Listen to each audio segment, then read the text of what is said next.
But right there in the seat of world judicial power, never more eloquently has truth been spoken to power than the South African legal team spoke before the International Court of Justice.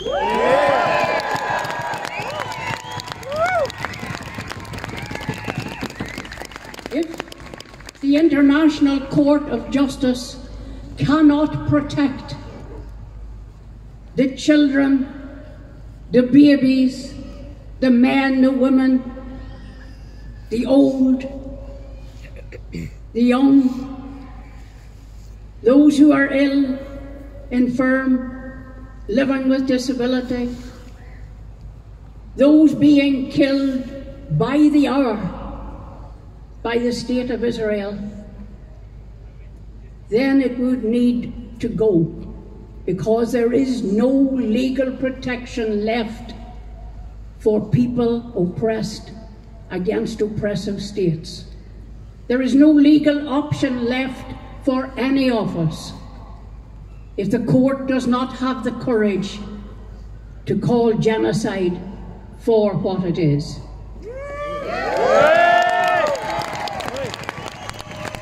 And if the member states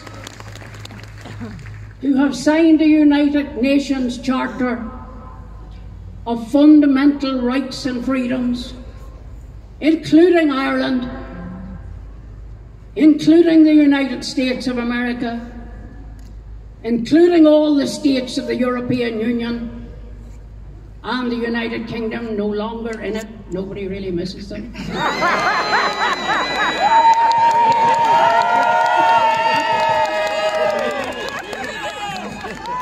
Couldn't miss the opportunity.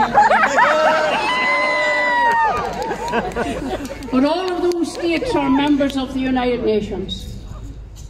And if they cannot take peaceful economic sanctions against the State of Israel to prevent further genocide, further war, further bloodshed, then what is the point of the United Nations? And if we have no United Nations, and no United Nations Charter of Human Rights, and no World Court of the United Nations, what will save us from the next World War? What will save us from the next genocide? What will save us from the rise of fascism across the globe, which we are facing? And Israel is the tip of the iceberg. Let me tell you, this is not Germany of the 1930s. This is the seminal battle against fascism that was lost in Spain. Because if we had won, if those who had stood against fascism when it raised its head in good old Catholic Spain, Germany and Hitler would never have been able to get as far as he did. Never. And if Israel is not stopped, if Israel is not stopped now, how will we stop the next one? That's the question Leo Varadkar, Micheál Martin, and Mary Lou MacDonald has to answer. Because she is a government in waiting. And we all know that. So Mary Lou needs to stand up to the plate now, not after we have voted. Not after. We have too often used our democratic right, believed what people told us all over the world, to find governments that lied to us once they were elected. So we need to see action now from those who would be government and would be bringing change. Because Palestine is a litmus test of our humanity. It is a litmus test of our conscience, and it is a litmus test of our politics.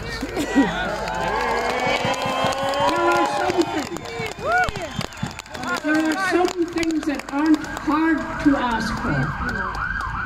Joe Biden is an enabler of genocide. Yes! Shame on him! Yes! Shame on him! Joe Biden He's behind this. overrides what democratic processes exist in the United States to personally sign off billions of dollars for the purpose of genocide. Yes. Shame on him. Shame. Shame.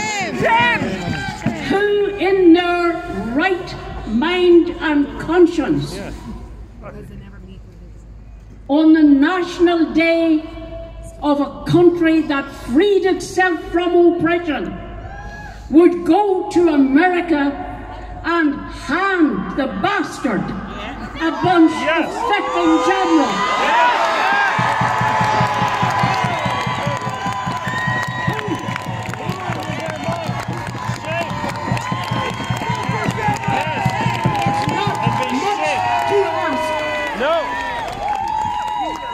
That's all I say.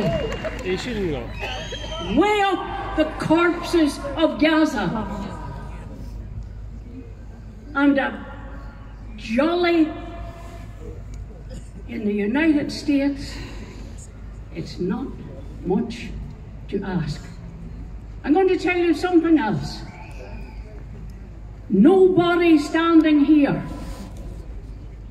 nobody belonging to anybody standing here, nobody that has any influence over anybody that you know should give a single preference vote to any individual politician whose backside is in Washington. Yes. Yes.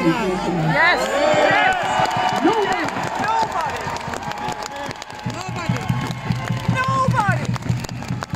Not those in government and not those looking into it. And then there are other things we need to be doing. Everybody in front of me needs to determine specifically what it is you can do about the boycott. I'm not asking anybody to boycott everything, although it would help some of us to straighten our backs. But we're not going to shaming ourselves here. But everybody can do something, and you can determine what it is. I have small grandchildren who never eat in McDonald's again. And they're only kids. I have older grandchildren who couldn't be weaned off Coca-Cola, never drink it again. I have a beloved sister with a learning disability, and the joy of her Saturday was Marks and Spencer's cafe. And she just for Gaza said, we can't go back again. No. So, everybody can do something. Everybody. Because there are those of us, I'm not ashamed to say, I'm over 75. I'm over 50 years. 50 years. Standing, 50 years, standing on platforms supporting Palestine. 50 years. It shouldn't have to be like that. No. But I will tell you this, again about this country. My generation knows what oppression was like. My generation, and I see some northerners here, my generation, I can see them all right now, we know what it was like to be defined as a terrorist community. We know what it was like for a whole community to be defined as guilty. And the only thing to be determined was specifically what we'd be punished for. And when something couldn't be thought of, we just all got punished anyway for opening our mouths or banging bin lids. Nothing that compares with what the people of Gaza have to endure. But the generations before us on this side of the border know what it was like to be an oppressed nation. How could Micheál Martin forget? How could Leo Varadkar forget? How can anybody forget the history of this country? When the War of Independence was fought here, it wasn't a lawful war. It would have been very, very difficult had somebody gone while the black and tans who were on the rampage here to protect us at the United Nations Court, had one existed, to have argued that we had any standing as a state. We didn't. And no doubt those who are opposed to us will say they didn't mention Hamas. Well, just to help you all out, I'm going to mention Hamas. I'm going to mention Hezbollah. I'm going to mention Houthis. And I'm going to tell you this, that the people define them. You know, every time we turn on the news, we talk about the Iran-backed terrorist organisation, the Houthis. A UK defined terrorist organisation. They said every time it Hamas. Hamas, defined in the United Kingdom as a terrorist organisation.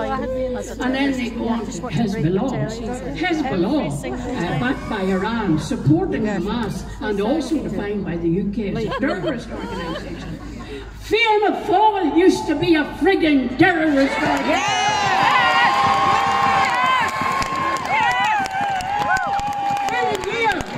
Used to be a terrorist organisation. Sinn Féin used to be a terrorist organisation. The United States of America was founded by people that the UK called terrorists. The French Republic was formed by people who were called terrorists. You've got to stop this nonsense. Yes. It is not those who inflict the most, but those who can endure the most and still resist who will triumph. I wish I had thought of that, as Oscar Wilde might have said. And somebody said, "You will, Oscar, you will." It wasn't me said that. It was the Sinn Féin mayor of Cork when he died of hunger. So I say to the people of Palestine, we stand with you. As long as you endure and resist, we will endure and resist with you. And I say, as Padraig Pearse said to the State of Israel, and I say it to the government of Ireland, did you think to conquer the people? Did you think that your law was stronger than life and people's desire to be free? No. We will have it out with you. Ye that have bullied and bribed, ye who have tortured and broken, tyrants, hypocrites, liars, free Palestine.